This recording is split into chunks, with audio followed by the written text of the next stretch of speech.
खुरुमजरी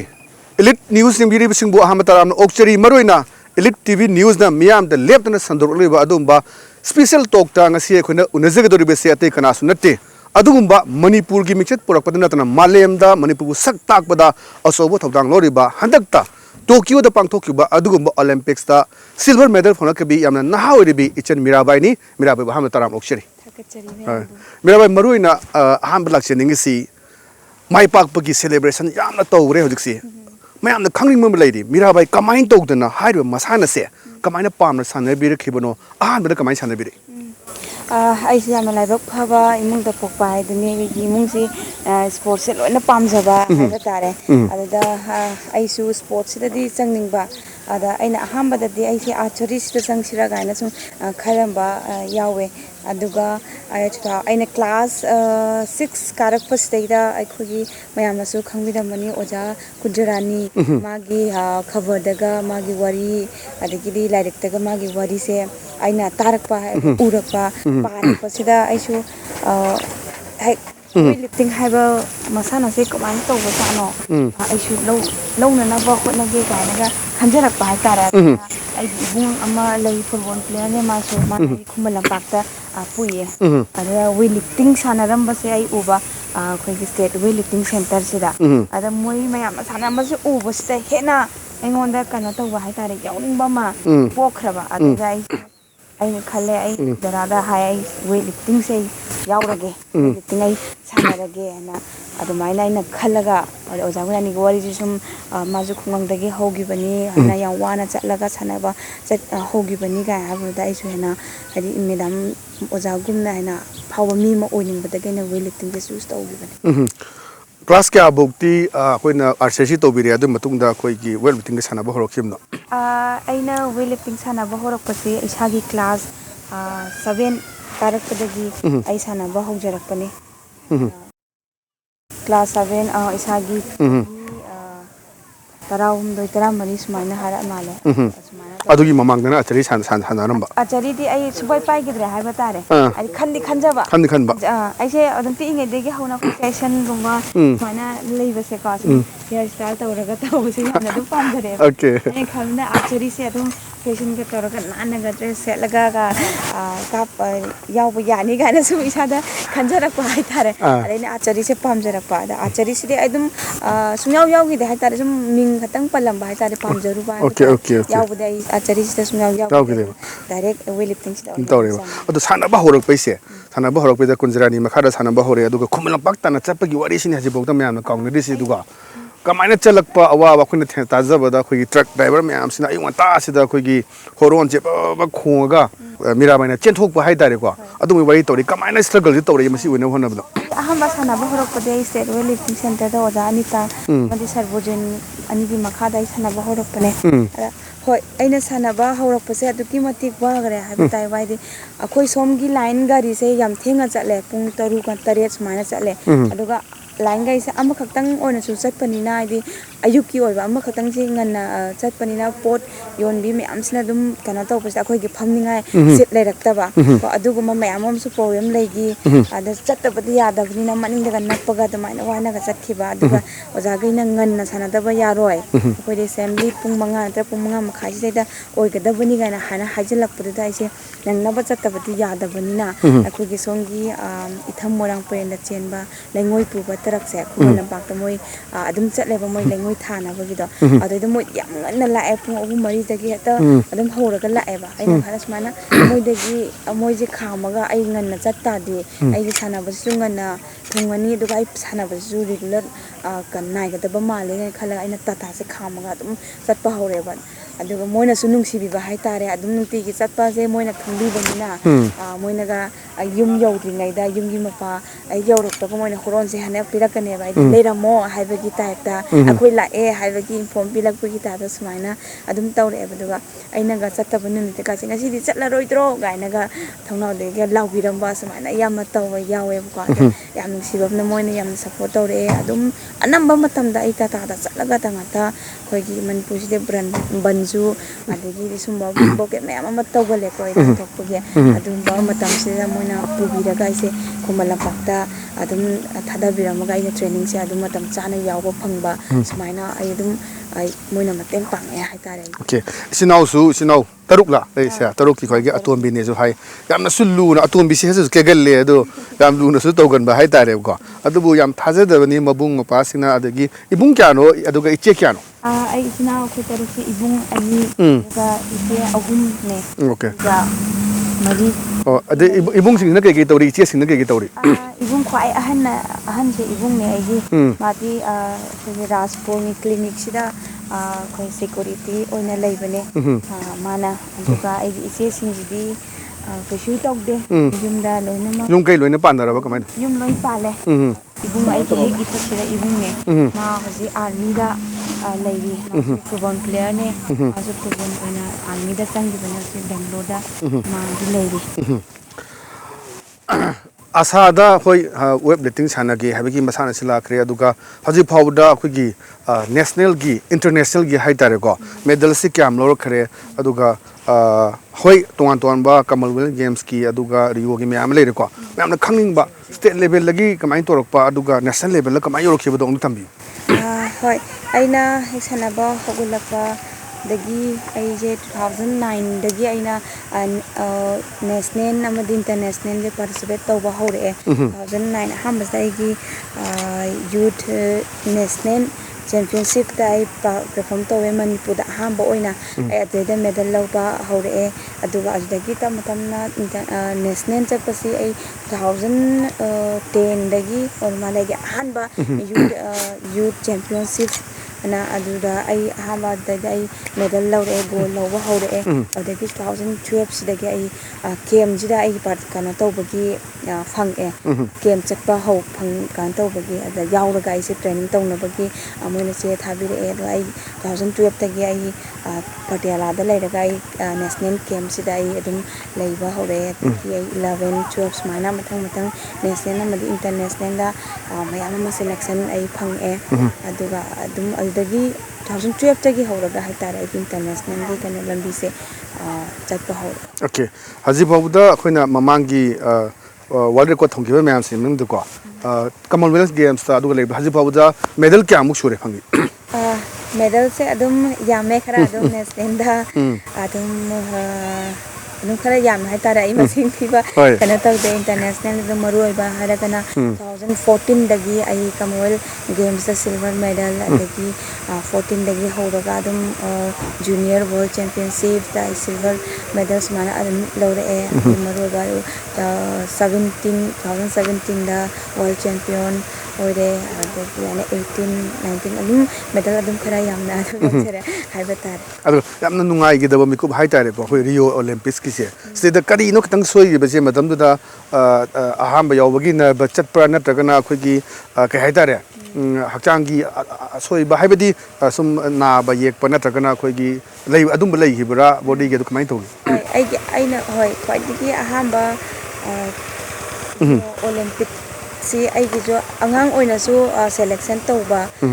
ꯑꯗꯨ ꯈꯔꯁꯨ ꯍꯔꯥꯎꯕ ꯍꯥꯏꯕ ꯇꯥꯔꯦ ꯑꯗꯒꯤ ꯁꯦꯂꯦꯛꯁꯟꯁꯨ ꯑꯩ ꯏꯊꯟꯗꯁꯨ ꯅꯨꯄꯤꯒꯤ ꯏꯊꯟꯗ ꯑꯣꯏꯔꯛꯄ ꯑꯗ ꯑꯩ ꯇ꯭ꯔꯦꯅꯤꯡꯕꯨꯗꯤ ꯌꯥꯝ ꯐꯖꯅ ꯇꯧꯕꯅꯦ ꯑꯩꯅ ꯔꯤꯑꯣ ꯑꯣꯂꯦꯝꯄꯤꯛꯇꯨꯒꯤ ꯇ꯭ꯔꯥꯏꯌꯦꯜ ꯇꯧꯕꯁꯦ ꯑꯩꯒꯤ ꯑꯗꯨꯒꯤ ꯀꯩꯅꯣꯁꯦ ꯌꯣꯠꯁꯦ ꯀꯔꯤꯒꯨꯝꯕ ꯑꯩꯅ ꯔꯤꯑꯣꯗ ꯇꯧꯔꯝꯕ ꯇꯥꯔꯗꯤ ꯑꯩꯁꯦ ꯁꯤꯜꯚꯔ ꯃꯦꯗꯜ ꯑꯣꯏꯕꯅꯦꯕ ꯑꯗꯨꯒꯤ ꯃꯌꯥꯝꯗꯨꯒꯤ ꯑꯗꯨꯝ ꯁꯔꯅꯒ ꯑꯗꯨꯝ ꯍꯥꯏꯔꯛꯑꯦꯕ ꯅꯪ ꯃꯦꯗꯜ ꯁꯣꯏꯗꯅꯃꯛꯀꯤ ꯂꯩꯒꯅꯤ ꯍꯥꯏꯅ ꯑꯗꯨꯃꯥꯏꯅ ꯑꯩꯈꯣꯏꯁꯦ ꯋꯥꯔꯤ ꯁꯥꯟꯅꯕ ꯀꯥꯟꯁꯤꯗ ꯍꯥꯏꯗꯤ ꯍꯦꯟꯅꯁꯨ ꯑꯩꯉꯣꯟꯗ ꯄ꯭ꯔꯦꯁꯔ ꯂꯩꯔꯛꯄ ꯍꯥꯏꯇꯥꯔꯦ ꯍꯥꯏꯗꯤ ꯑꯍꯥꯟꯕꯁꯨ ꯑꯣꯏꯕ ꯑꯗꯨꯗ ꯀꯃꯥꯏꯅ ꯇꯧꯒꯗꯒꯦ ꯑꯩꯁꯤꯕꯨ ꯀꯥꯏꯅꯒ ꯁꯨꯝ ꯈꯜꯂꯛꯄ ꯑꯗꯩꯗ ꯈꯔ ꯍꯣꯏ ꯁꯥꯟꯅꯕ ꯅꯨꯃꯤꯠꯁꯦ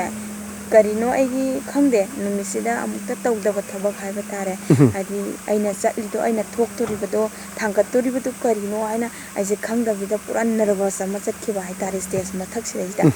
ꯑꯩꯅ ꯆꯠꯂꯤꯁꯤ ꯀꯔꯤ ꯇꯧꯕ ꯆꯠꯂꯤꯅꯣ ꯀꯥꯏꯅ ꯈꯪꯉꯛꯇꯕ ꯄꯨꯔꯥ ꯕ꯭ꯂꯔ ꯆꯠꯂꯛꯄ ꯍꯥꯏꯕ ꯇꯥꯔꯦ ꯑꯗ ꯑꯩꯁꯦ ꯂꯤꯞꯁꯦ ꯑꯃꯈꯛꯇꯪ 6ꯀꯤ ꯃꯅꯨꯡꯁꯤꯗ ꯑꯩ ꯑꯃꯈꯛꯇꯪ ꯄꯥꯁ ꯇꯧꯈꯤꯕꯅꯦꯕ ꯑꯗꯣ ꯈꯪꯗꯦ ꯅꯨꯃꯤꯠꯁꯦ ꯑꯩꯒꯤꯁꯨ ꯇꯝꯃꯝꯗꯕ ꯍꯥꯏꯕ ꯇꯥꯔꯦ ꯑꯗ ꯂꯛꯀꯤ ꯂꯩꯇꯕ ꯍꯥꯏꯗꯣꯏꯅꯦ ꯅꯔꯚꯁ ꯌꯥꯝꯅ ꯆꯠꯈꯤꯕ ꯑꯩꯁꯦ ꯄ꯭ꯔꯦꯁꯔꯒ ꯂꯣꯏꯅꯅ ꯅꯔꯚꯁꯁꯤꯒ ꯄꯨꯟꯅ ꯄꯨꯟꯁꯤꯟꯅꯈꯤꯕꯁꯤꯗ ꯑꯩꯁꯦ ꯀꯩꯅꯣ ꯑꯗꯨꯃꯥꯏꯅ ꯂꯤꯞꯁꯦ ꯇꯧꯕ ꯉꯝꯈꯤꯗꯕ okay yam nungai tabo mikup ne do nungai ba mikup ti handak kisni ko ado handa kisi sigi Tokyo ji chatting da ko US chatlaga train to bagi pau khine ta je ko adu kamaina train to chat ki ko Manipur lenga na aduga Bharat lenga na kari mating pangmra kamain to wi kamain approach to ge du da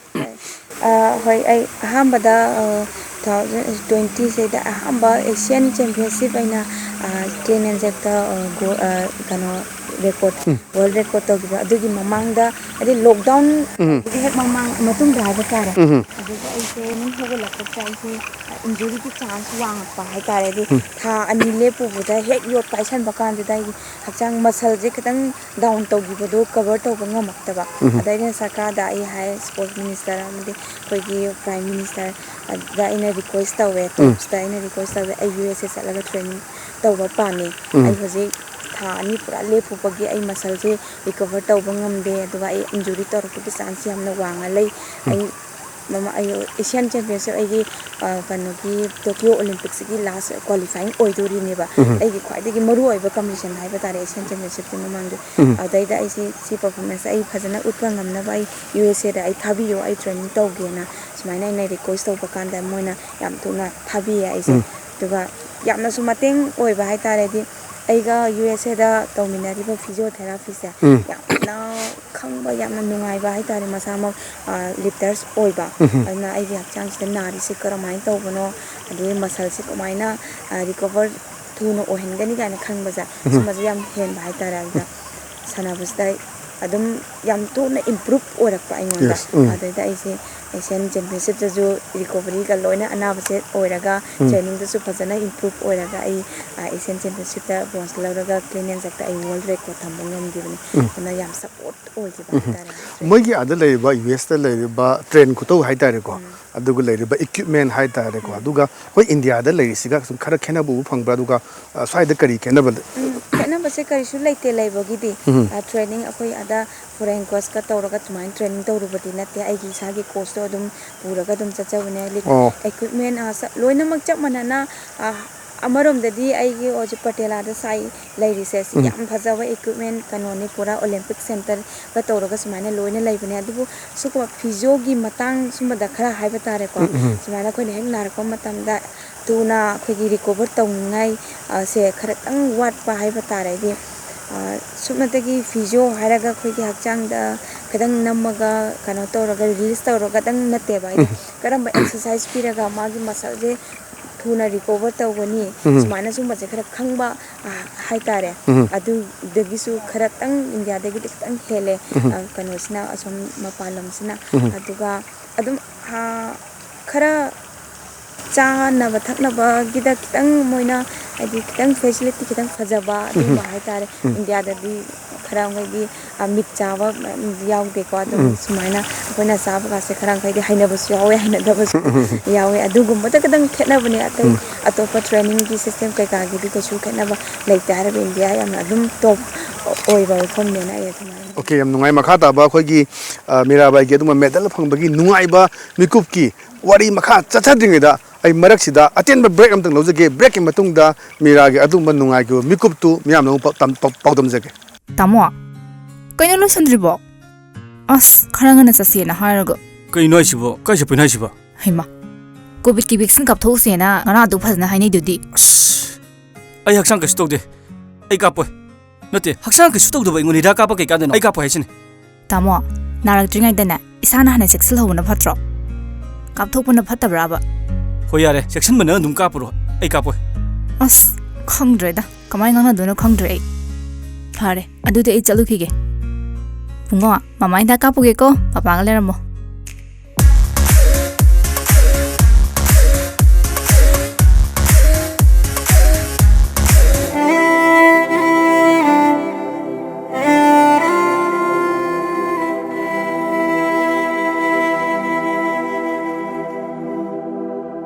COVID-19 लाइसेट असली ngakthokna bagi damak COVID ki vaccine kapna लाइसेट असig mari lena ba laina लाइसेट singdagi ngakthok sabangami masida natana लाइसेट asina sanghandana bagi damak matam gi sarkarna pirakpa sana kangon sing aikhoi ngakna satminarasi Cowin apps ta register to biduna adomsu suksoi soidana vaccine asi kapthokpiu COVID ki vaccine kapthokpuna COVID laitaba iramdam mu heminarasi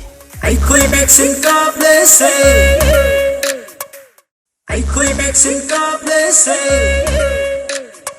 ai koi vaccine ka place hani ki punchi sau khat khong thang hanjil si jati bizati khai den corona la chang thekne rasi ai koi vaccine ka place corona di ngam si punchi sau khat mai kai da hanna palase punchi sau khat mai kai da hanna palase ꯑꯁꯦꯡꯕꯅꯦ ꯑꯩꯈꯣꯏ ꯄꯨꯟꯅ vaccine ꯀꯥꯞꯊꯣꯛꯇꯨꯅ ꯀꯣꯔꯣꯅꯥꯗꯒꯤ ꯉꯥꯛꯊꯣꯛꯇꯨꯅ ꯍꯥꯟꯅꯒꯤ ꯄꯨꯟꯁꯤꯕꯨ ꯍꯟꯖꯟꯅꯕ ꯍꯣꯠꯅꯕꯗ ꯑꯗꯣꯝꯁꯨ ꯁꯔꯨꯛ ꯌꯥꯕꯤꯌꯨ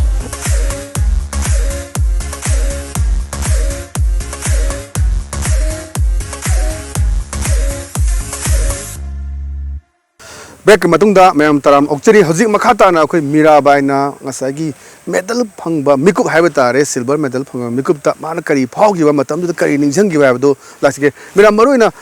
सिगी Tokyo Olympics दने medal से फंगनी हाइबिगा सा लेगिबा कमाइन तोगी होय हाना असरोना एंगोना सुम कंटोकदाइदे अखोगी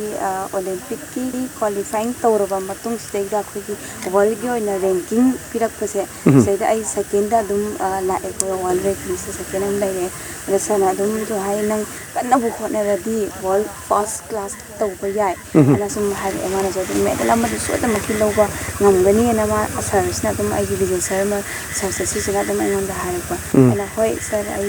ना होनरगा आई मेडल अमदु सोदा मकी अदि कोगी रियो ओलंपिक ता कोइना सोइकेबा तौबा ngамहौदबदो मदु सोदा मकी आइना कना तौ कवर तौबा ngамननबा आई होनगे सारान इखोय अनिसना अदुमाइना प्रोमिस फावबा तौबा तार सोदि कन्ना इबान होना सिगाना तौदा अदुमाइना अदि अखोगी मंगानसु हाइबा तारे खल्लगिबा अदुदो ननबा अदुमाइना सरनगा अदुम हाइबदा इसे होय आई मेडल ngamनबा होना स्नेक्स त क्या नो दो क्लीन इंजेक्टर क्या नो थांगा के ओलंपिक्स ता इना तौगिबदो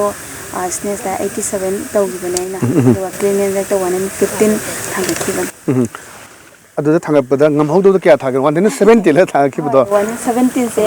ओलंपिक की ओइना रिकॉर्ड ओइदोरिनेबा से अदुगा अदुदो आइना कन्नदि होनबने आई कन्ना ngamनबो होनगेना अदुबो आइगी कितंग प्रॉब्लम फिजिकल प्रॉब्लम खरा ओइबा हाइतारे अदुगा सि ngam खुद नारकबुगुमा फावब्रा कमाइन तौगे तसु खरा नुंगाइ तब हाबा दा आइगी बैक से कनो तौगिबा हाइतारे लूज ओइबा ngamहौदबा हाइतारे बैक से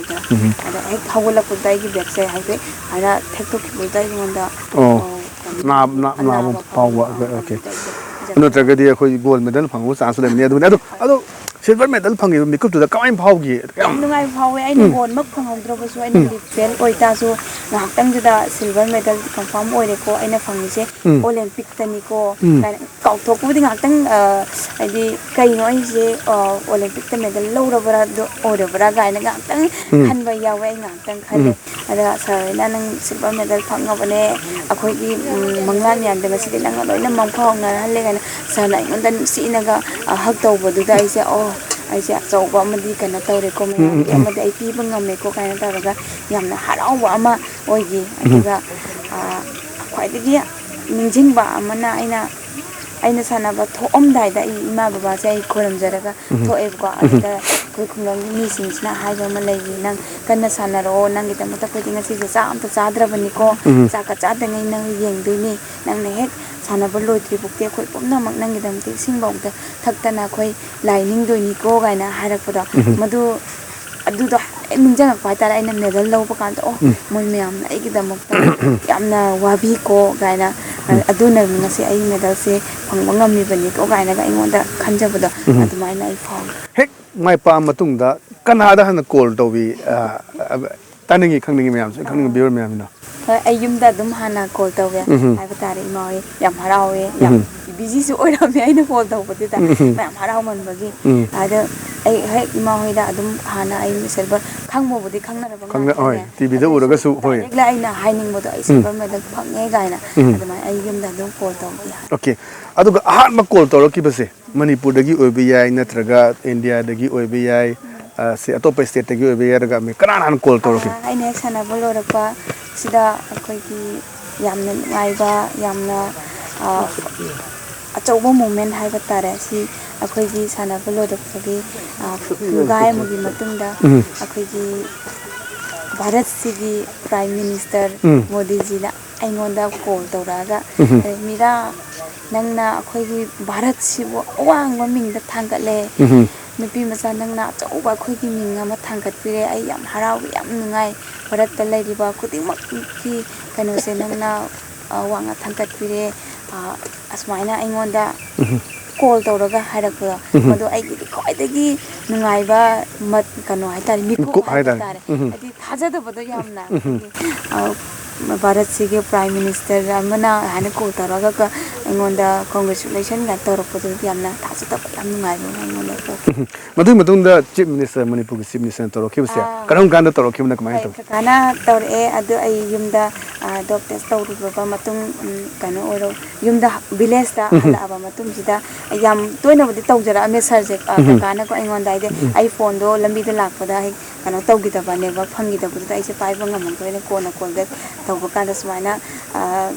ꯁꯤ ꯑꯃ ꯀꯀꯥꯅꯦꯅ ꯍꯥꯏꯅ ꯑꯁ ꯑꯩ ꯀꯣꯜ ꯇꯧꯔꯒꯦ ꯚꯤꯗꯤꯑꯣ ꯀꯣꯜ ꯇꯧꯔꯛꯀꯅꯦꯅ ꯑꯗꯨꯃꯥꯏꯅ ꯁꯥꯟꯅꯩ ꯀꯀꯥ ꯌꯥꯝꯅ ꯐ꯭ꯔꯦꯟꯂꯤ ꯑꯣꯏꯅ ꯌꯥꯝ ꯅꯨꯡꯉꯥꯏꯅ ꯑꯩꯉꯣꯟꯗꯁꯨ ꯌꯥꯝ ꯍꯔꯥꯎꯅ ꯍꯥꯏꯕ ꯇꯥꯔꯦꯀꯣ ꯃꯅꯤꯄꯨꯔꯁꯤꯒꯤ ꯑꯣꯏꯅ ꯅꯪꯅ ꯀꯩꯅꯣ ꯇꯧꯔꯦ ꯑꯆꯧꯕ ꯃꯥꯏ ꯄꯥꯛꯄ ꯑꯃ ꯄꯤꯔꯦ ꯃꯅꯤꯄꯨꯔꯁꯦ ꯋꯥꯡꯅ ꯊꯥꯡꯒꯠꯂꯦ ꯀꯥꯏꯅ ꯀꯀꯥꯅ ꯌꯥꯝ ꯍꯔꯥꯎꯅ ꯌꯥꯝ ꯐ꯭ꯔꯦꯟꯂꯤ ꯑꯣꯏꯅ ꯑꯩꯉꯣꯟꯗ ꯀꯩꯅꯣ ꯇꯧꯔꯛꯑꯦ ꯑꯗꯨꯃꯥꯏꯅ ꯋꯥꯔꯤꯒ ꯁꯥꯔꯛꯑꯦ ꯌꯥꯝꯅ ꯑꯗꯨꯝ ꯅꯨꯡꯉꯥꯏꯕ ꯍꯥꯏꯇꯥꯔꯦ ꯑꯣꯀꯦ ꯑꯗꯨꯒꯤ ꯃꯇꯨꯡ ꯇꯥꯔꯛꯄꯗꯅꯤ ꯑꯩꯈꯣꯏ ꯌꯥꯝ ꯀꯨꯏꯅ ꯂꯩꯁꯤꯗ꯭ꯔꯦ ꯅꯪꯁꯨ ꯌꯨꯝꯗ ꯆꯠꯅꯤꯡꯕ ꯃꯌꯥꯝꯗ ꯂꯥꯛꯀꯥꯟꯗ ꯏꯟꯗꯤꯌꯥꯗ ꯌꯧꯔꯛꯈ꯭ꯔꯦ ꯑꯗꯨꯒ 27ꯗ ꯏꯝꯐꯥꯜ ꯏꯟꯇꯔꯅꯦꯁꯅꯦꯜ ꯏꯌꯥꯔꯄꯣꯔꯠꯇ ꯊꯨꯡꯉꯔꯦ ꯃꯌꯥꯝꯅ ꯑꯩꯈꯣꯏꯒꯤ ꯃꯅꯤꯄꯨꯔꯒꯤ ꯆꯤꯞ ꯃꯤꯅꯤꯁꯇꯔꯅꯁꯨ ꯑꯣꯛꯄꯤꯔꯦ ꯂꯝꯕꯤꯗ ꯃꯌꯥꯝ ꯂꯥꯛꯇꯅ ꯒꯥꯔꯤꯗ ꯇꯣꯡꯉꯒ ꯂꯥꯛꯇꯅ ꯃꯌꯥꯝꯁꯦ ꯇꯧꯕꯤꯔꯦꯀꯣ ꯇꯧꯕꯤꯕꯁꯤꯗ ꯍꯧꯖꯤꯛꯁꯤ ꯃꯅꯤꯄꯨꯔ ꯂꯩꯉꯥꯛꯅꯁꯨ ꯑꯆꯧꯕ ꯍꯥꯏꯇꯥꯔꯦꯀꯣ ꯃꯥꯅ ꯍꯥꯟꯅ ꯆꯠꯇ꯭ꯔꯤꯉꯩꯗ ꯑꯦꯟꯀꯔꯦꯖꯃꯦꯟ ꯄꯤꯕ ꯑꯣꯏꯅ ꯑꯩꯈꯣꯏ ꯁꯤꯜꯚꯔ ꯐꯪꯉꯗꯤ ꯒꯣꯜ ꯃꯦꯗꯜ ꯐꯪꯉꯗꯤ ꯑꯗꯨ ꯄꯤꯅꯤ ꯑꯗꯥ ꯄꯤꯅꯤ ꯂꯩꯔꯦ ꯑꯗꯨꯒ ꯍꯧꯖꯤꯛꯁꯤ ꯃꯅꯤꯄꯨꯔ ꯂꯩꯉꯥꯛꯅ ꯂꯨꯄꯥ ꯀ꯭ꯔꯣꯔ ꯑꯃꯁꯨ ꯄꯤꯔꯦ ꯊꯕꯛꯁꯨ ꯄꯤꯕꯤꯔꯦ ꯑꯗꯨꯒ ꯄꯩꯁా ꯑꯇꯣꯞꯄ ꯔꯦꯀꯣꯔꯠꯒꯤ ꯊꯨꯒꯥꯏꯈꯤꯕꯒꯤ ꯂꯨꯄꯥ ꯂꯥꯛ 10 ꯑꯃ ꯏꯗꯨꯀꯦꯁꯟꯗꯁꯨ 3 ꯑꯗꯨꯒ ꯃꯌꯥꯝꯁꯨ ꯃꯇꯦꯡ ꯄꯤ ꯀꯔꯤ ꯐꯥꯎꯕꯤ ꯁꯨꯃꯥꯏꯅ ꯃꯌꯥꯝꯅ ꯑꯦꯟꯀꯔꯦꯖ ꯇꯧꯕꯤꯔꯛꯄꯁꯦ ꯍꯣꯏ ꯑꯩꯒꯤꯗꯤ ꯌꯥꯝꯅꯁꯨ ꯂꯥꯏꯕꯛ ꯐꯕ ꯌꯥꯝꯅꯁꯨ ꯅꯨꯡꯉꯥꯏꯕ ꯍꯥꯏꯇꯥꯔꯦ ꯃꯌꯥꯝꯅ ꯃꯤꯅꯨꯡꯁꯤ ꯁꯨꯃꯥꯏꯅ ꯎꯠꯄꯤꯕ ꯍꯥꯏꯗꯤ ꯍꯦꯟꯅ ꯑꯩꯉꯣꯟꯗ ꯊꯧꯅꯥ ꯍꯥꯞꯄꯤꯕ ꯍꯥꯏꯅ ꯑꯩ ꯈꯜꯂꯦ ꯑꯩꯅ ꯃꯦꯗꯜ ꯂꯧꯔꯤꯁꯤ ꯑꯩꯈꯣꯏꯒꯤ ꯄꯩꯁꯥ ꯅꯨꯡꯁꯥ ꯁꯤꯒꯨꯝꯕꯒꯤ ꯃꯌꯥꯝꯁꯤꯗ ꯂꯥꯞꯅ ꯊꯝꯈ꯭ꯔꯒ ꯑꯩꯈꯣꯏꯒꯤ ꯃꯦꯗꯜ ꯑꯃ ꯂꯧꯔꯒ ꯑꯩꯅ ꯃꯅꯤꯄꯨꯔꯁꯤꯕꯨ ꯋꯥꯡꯅꯒ ꯊꯥꯡꯒꯠꯄꯤꯕ ꯑꯗꯨꯒ ꯃꯅꯤꯄꯨꯔꯗ ꯂꯩꯔꯤꯕ ꯁꯥꯇ꯭ꯔ ꯀꯩꯅꯣꯁꯤꯡ ꯄ꯭ꯂꯦꯌꯔꯁꯤꯡ ꯍꯥꯏꯕ ꯇꯥꯔꯦ ꯃꯣꯏ ꯃꯌꯥꯝꯁꯤꯅ ꯍꯔꯥꯎꯅ ꯈꯟꯕꯤꯕꯗ ꯁꯨꯝ ꯍꯥꯏꯔꯛꯄꯁꯨ ꯃꯌꯥꯝ ꯌꯥꯎꯋꯤ ꯅꯪꯅ ꯃꯦꯗꯜ ꯂꯧꯔꯛꯄꯁꯦ ꯑꯩꯅ ꯂꯧꯕꯒ ꯆꯞ ꯃꯥꯟꯅꯩ ꯀꯥꯏꯅꯒ ꯁꯨꯃꯥꯏꯅ ꯇꯝꯕꯤꯔꯛꯄꯁꯤꯗ ꯍꯦꯟꯅ ꯑꯩꯉꯣꯟꯗ ꯊꯧꯅꯥ ꯑꯃꯒꯨꯝꯕ ꯍꯥꯞꯄꯒꯨꯝꯕꯀꯣ ꯁꯨꯃꯥꯏꯅ ꯈꯜꯂꯦ ꯌꯥꯝꯅ ꯅꯨꯡꯉꯥꯏ ꯑꯩꯉꯣꯟꯗ ꯑꯩꯅꯉꯁꯤ ꯃꯦꯗꯜ ꯐꯪꯉꯛꯏꯁꯤ ꯑꯃꯨꯛꯀ ꯍꯦꯟꯅ ꯑꯩꯒꯤ ꯃꯥꯡꯗ ꯂꯥꯛꯏꯕ ꯂꯝꯕꯤ ꯃꯌꯥꯝꯁꯤꯒꯤꯗ ꯊꯧꯅꯥ ꯍꯥꯞꯄꯤꯕꯒꯨꯝ ꯑꯣꯏꯅ ꯑꯩ ꯈꯜꯂꯤ ꯑꯗꯒꯤ ꯅꯨꯡꯉꯥꯏꯕ ꯍꯥꯏꯕ ꯇꯥꯔꯦ ꯑꯩꯈꯣꯏꯒꯤ ꯀꯩꯅꯣ ꯃꯤꯔꯥꯅ ꯏꯟꯇꯔꯚ꯭ꯌꯨ ꯇꯧꯕ ꯀꯥꯟꯗ ꯃꯤꯗꯤꯌꯥ ꯄꯤ ꯀꯥꯟꯗ ꯑꯩꯈꯣꯏ ꯆꯥꯅꯤꯡꯕꯁꯤ ꯄꯤꯖꯥꯅꯤ ꯍꯥꯏꯕꯗꯒꯤ ꯗꯣꯃꯤꯅꯣ ꯄꯤꯖꯥꯅ ꯄꯨꯟꯁꯤ ꯆꯨꯞꯄꯒꯤ ꯃꯤꯔꯥꯕꯥꯏꯅ ꯍꯦꯛ ꯍꯤꯡꯉꯤꯃꯈꯩ ꯄꯤꯖꯅꯤ ꯍꯥꯏꯕꯁꯤꯗ ꯀꯃꯥꯏꯅ ꯇꯧ ꯀꯩ ꯐꯥꯎꯏ ꯀꯌꯥꯝ ꯆꯥꯔꯦ ꯑꯗꯨꯕꯨ ꯑꯩ ꯌꯥꯝ ꯆꯥꯔꯦ ꯑꯩ ꯍꯦꯛ ꯚꯤꯂꯦꯖꯇ ꯂꯩꯔꯤꯉꯩꯗꯒꯤ ꯑꯩ ꯀꯃꯤꯁꯟ ꯍꯦꯛ ꯂꯣꯏꯕꯒ ꯑꯩ ꯄꯤꯖꯥ ꯑꯗꯨꯝ ꯆꯥꯔꯦ ꯍꯥꯏꯗꯤ ꯀꯨꯏꯅ ꯍꯥꯏꯗꯤ ꯑꯩꯁꯦ ꯑꯗꯨꯝ ꯄꯥꯝꯖꯔꯛꯑꯦꯀꯣ ꯑꯗꯨꯒ ꯁꯨꯝꯕ ꯖꯪ ꯐꯨꯗ ꯃꯌꯥꯝꯁꯦ ꯑꯩ ꯂꯥꯞꯅ ꯑꯗꯨꯝ ꯊꯝꯕ ꯍꯥꯏꯇꯥꯔꯦ ꯆꯥꯅꯤꯡꯕ ꯃꯇꯝꯗ ꯆꯥꯕꯁꯨ ꯆꯥꯅꯤꯡꯉꯒꯁꯨ ꯑꯗꯩ ꯑꯩꯒꯤ ꯋꯦꯠꯁꯦ ꯀꯟꯇ꯭ꯔꯣꯜ ꯇꯧꯔꯒ ꯊꯝꯗꯣꯏꯅꯦ ꯑꯩꯒꯤ ꯇ꯭ꯔꯦꯅꯤꯡꯁꯤꯗ ꯁꯣꯏꯗꯅꯕꯅ ꯑꯩꯅ ꯁꯨꯝꯕ ꯃꯌꯥꯝꯁꯦ ꯂꯥꯞꯅ ꯍꯥꯏꯗꯤ ꯑꯩ ꯃꯅꯤꯄꯨꯔꯒꯤ ꯑꯩꯈꯣꯏꯒꯤ ꯏꯔꯣꯝꯕꯒꯁꯦ ꯑꯩ ꯑꯗꯨꯝ ꯆꯥꯗꯕꯤꯗ ꯊꯝꯃꯕꯅꯦ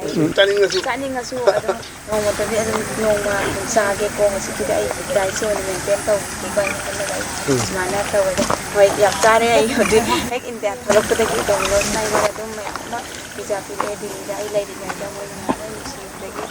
ꯄꯤꯖꯥ ꯃꯌꯥꯝ ꯆꯥꯔꯦ ꯑꯗꯨ ꯁꯤꯗꯁꯨ ꯃꯌꯥꯝ ꯌꯧꯔꯛꯑꯦ ꯑꯗꯨꯝ ꯄꯤꯖꯥ ꯑꯗꯨꯝ ꯆꯥꯔꯒ ꯑꯩꯈꯣꯏ ꯆꯥꯅꯤꯡꯉꯁꯨ ꯃꯤꯔꯥꯕꯥꯏꯒꯤ ꯃꯤꯡꯗ ꯆꯥ ꯌꯥꯔꯅꯤ ꯍꯣꯏ ꯌꯥꯏ ꯑꯣꯀꯦ ꯑꯗꯨꯒ ꯌꯥꯝꯅ ꯈꯪꯅꯤꯡꯕ ꯍꯥꯏꯇꯥꯔꯦ ꯃꯌꯥꯝꯅ ꯍꯧꯖꯤꯛ ꯃꯤꯔꯥꯒꯤ ꯁꯤꯔꯤꯕ ꯁꯅꯥꯁꯦ ꯑꯣꯂꯦꯝꯄꯤꯛꯀꯤ ring 5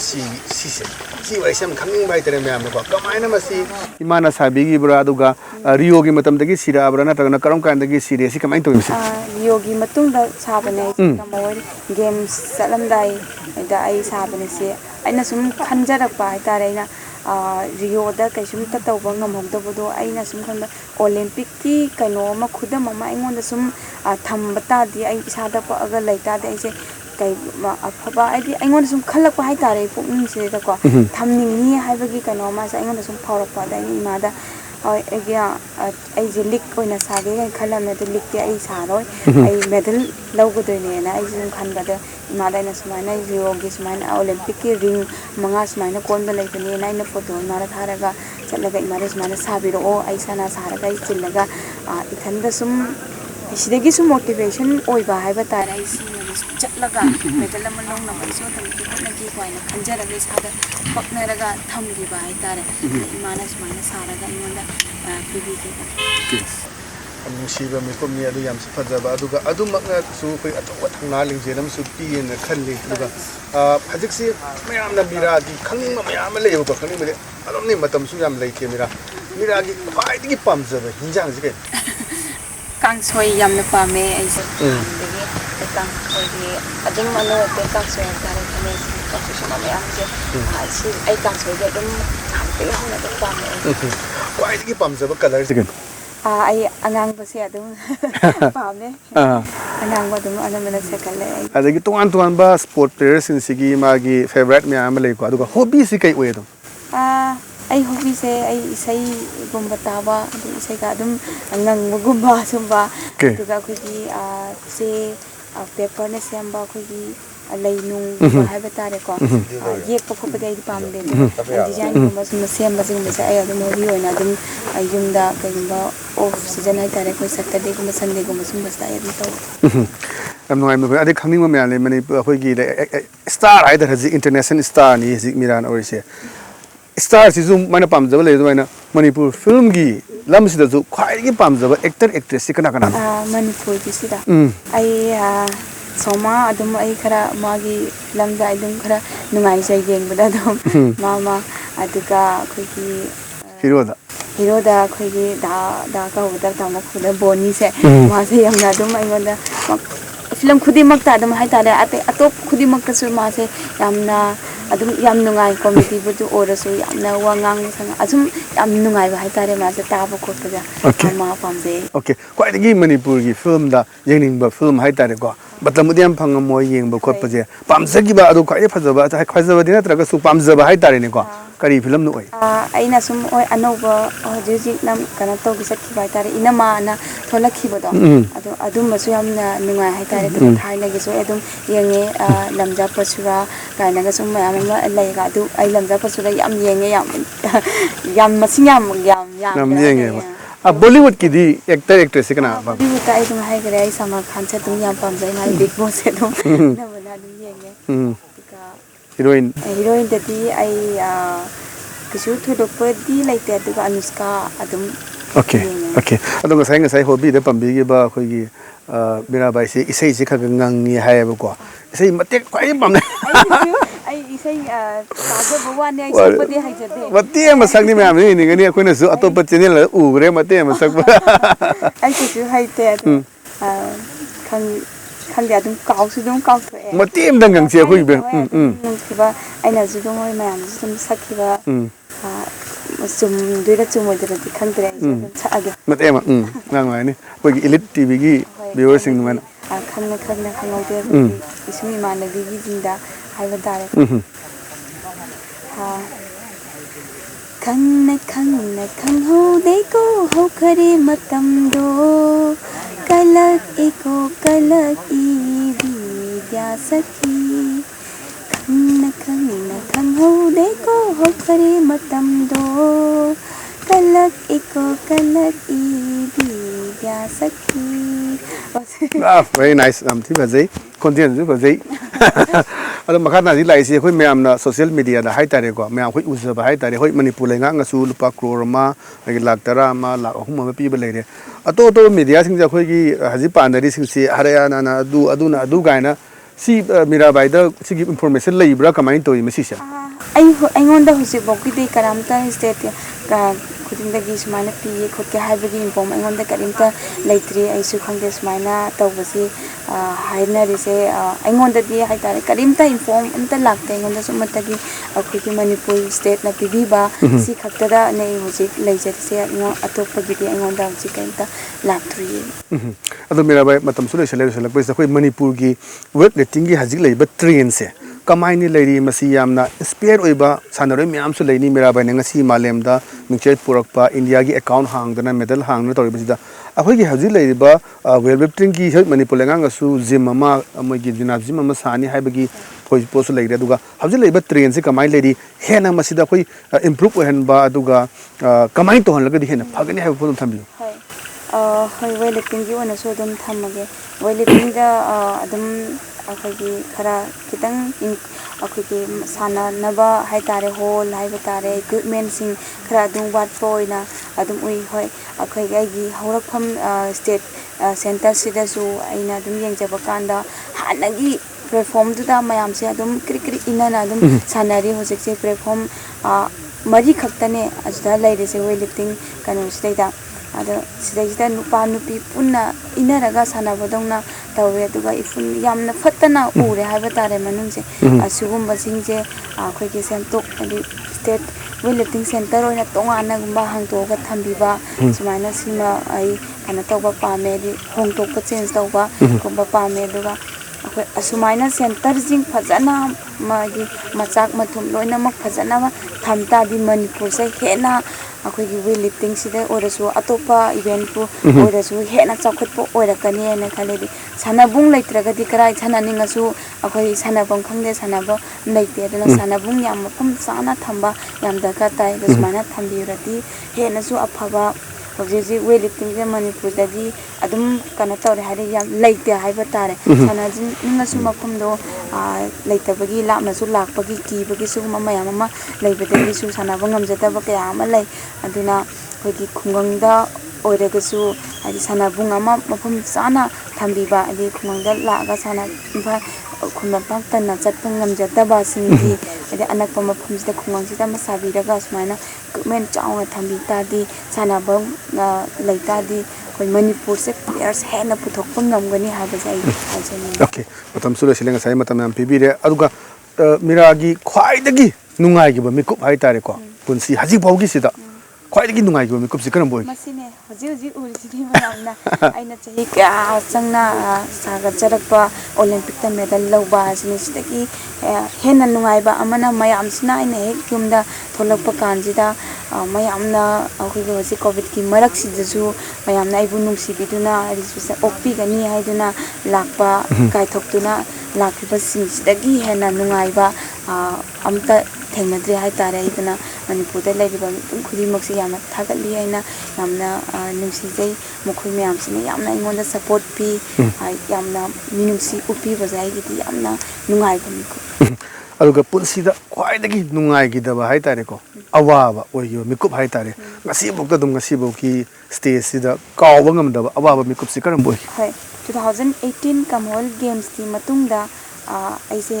back injury oigi ko sumasu laire aduga aigi horakpam giduna ama adum laigare sanabai hogolakpu giduna awabaduna tongan ga adum inkhat thire ka aduga kwaidagi waba aina hona jarakpase manglan gadra mangphauroidra gaina khanba ama 2018 Commonwealth Games ki matungda ai back injury ama oigi masida ai pura sanaba tha mari mangai pura sanaba lepki achmana khanbaga laigare ai sanaba ngamroi amuk hana hogutpa ngamroi ana ai pura bed rest oina ai laiki tha manga puna adun kanda ai kwaidagi aina nungai taba aina kana hona jarakpase ai gi asa se phangoroidra na ai kana ya wajaba ma oiki madu da ai punsi sira chu kaw ko ngamroi aina ti sana janinga anaba number moiraga ai pura weightlifting segi lapna leigibani adu matam dwai adu matam dai ka ngamoina okay adagi haji makhata lasi nisina koi tungi asa da hai tare ko haji atopa kanogi target se ko na tajaba da mathangi koi friends Paris pangthok ko derba 24 pangthok ko derba koi Olympic sine taji sina da ate atopa dream project kari lei sanabagista hoji yamna nakna dum leire hoji 2022 sida yam sung khangme Commonwealth Games leire Asian Games leire ai Asian Games se amu ta ai kana participate ꯇꯧꯔꯛꯇ꯭ꯔꯦ ꯍꯥꯏꯕ ꯇꯥꯔꯦ 2014ꯗꯕꯨꯗꯤ ꯑꯩ participate ꯇꯧꯋꯦ ꯑꯗꯨꯁꯨ ꯑꯗꯥꯏ ꯃꯇꯝꯗꯗꯤ ꯑꯩ ꯌꯥꯝꯅ ꯀꯩꯅꯣ ꯑꯣꯏꯗ꯭ꯔꯤ ꯍꯥꯏꯕ ꯇꯥꯔꯦ ꯑꯗꯣ ꯑꯩ ꯑꯦꯁꯤꯌꯥꯟ ꯒꯦꯝꯁꯤꯗ ꯑꯃꯨꯛꯇꯪ ꯑꯩ ꯇꯥꯔꯒꯦꯠ ꯊꯝꯃꯤ ꯍꯧꯖꯤꯛ ꯀꯟꯅ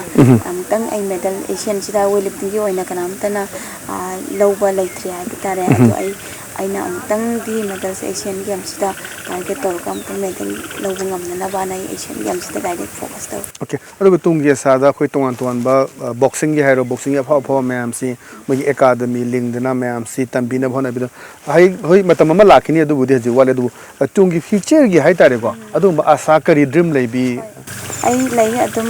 ꯑꯩꯅ ꯍꯦꯛ ꯁꯥꯟꯅꯔꯤꯉꯩꯗꯁꯨ ꯁꯥꯟꯅꯕ ꯇꯣꯛꯑꯕ ꯃꯇꯨꯡꯗꯁꯨ ꯍꯥꯏꯕ ꯇꯥꯔꯦꯀꯣ ꯑꯩꯅ ꯈꯪꯖꯔꯛꯄ ꯑꯩꯅ ꯍꯩꯖꯔꯛꯄ ꯃꯌꯥꯝꯁꯦ ꯑꯩꯒꯤ ꯑꯣꯏꯕ ꯍꯥꯏꯗꯤ ꯑꯦꯀꯥꯗꯃꯤ ꯅꯠꯇ꯭ꯔꯒꯅ ꯑꯩꯒꯤ ꯁꯤꯗꯩꯗ ꯑꯗꯨꯝ ꯈꯨꯡꯒꯪꯁꯤꯗ ꯑꯣꯏꯔꯁꯨ ꯁꯥꯒꯠꯆꯔꯒ ꯍꯥꯏꯗꯤ ꯈꯨꯡꯒꯪꯗꯒꯤ ꯆꯠꯄ ꯉꯝꯖꯗꯕ ꯁꯥꯟꯅꯖꯅꯤꯡꯕ ꯑꯗꯨꯒ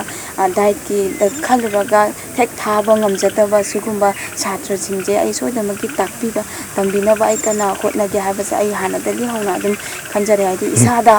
ꯊꯣꯛꯈꯤꯕꯁꯤꯡꯗꯣ ꯑꯗꯨ ꯃꯌꯥꯝꯗꯣ ꯑꯩ ꯊꯣꯛꯇꯅꯕ ꯑꯩ ꯍꯣꯠꯅꯖꯒꯦꯅ ꯑꯩ ꯑꯗꯨꯝ ꯈꯟꯖꯩ लोसलकपदा अदुमा मणिपुर की